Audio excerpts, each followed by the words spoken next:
شروع اللہ کا نام لے کر جو بڑا مہربان نہایت رحم والا ہے۔ فجر کی قسم اور 10 راتوں کی اور جفت اور طاق کی اور رات کی جب رخصت ہونے لگے، اور بے شک یہ چیزیں عقل مندوں کے نزدیک قسم کھانے کے لائق ہیں، اس بات پر کہ کافروں کو ضرور عذاب ہوگا۔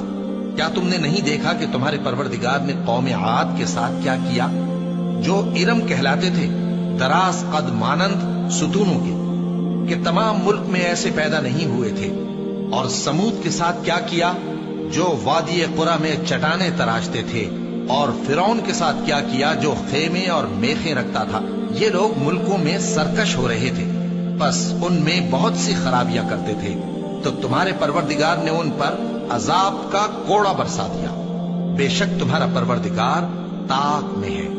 مگر انسان عجیب مخلوق ہے کہ جب اس کا پروردگار اس کو آزماتا ہے کہ اسے عزت دیتا اور نعمت بخشتا ہے تو کہتا ہے کہ میرے پروردگار نے مجھے عزت بخشی، اور جب دوسری طرح آزماتا ہے کہ اس پر روزی تنگ کر دیتا ہے تو کہتا ہے کہ میرے پروردگار نے مجھے ذلیل کیا۔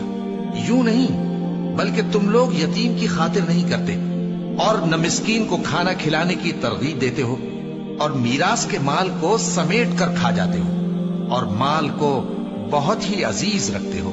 یوں نہیں، جب زمین کوٹ کوٹ کر برابر کر دی جائے گی اور تمہارا پروردگار جلوہ فرما ہوگا اور فرشتے قطار در قطار آ جائیں گے اور دوزخ اس دن سامنے لائی جائے گی، تو انسان اس دن سوچے گا، مگر اب سوچنے سے اسے فائدہ کہاں مل سکے گا؟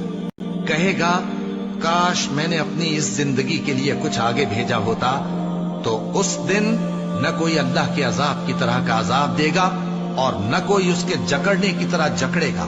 اے اطمینان والی جان، اپنے پروردگار کی طرف لوٹ چل، تو اس سے راضی، وہ تجھ سے راضی، سو تو میرے خاص بندوں میں شامل ہو جا اور میری بہشت میں داخل ہو جا۔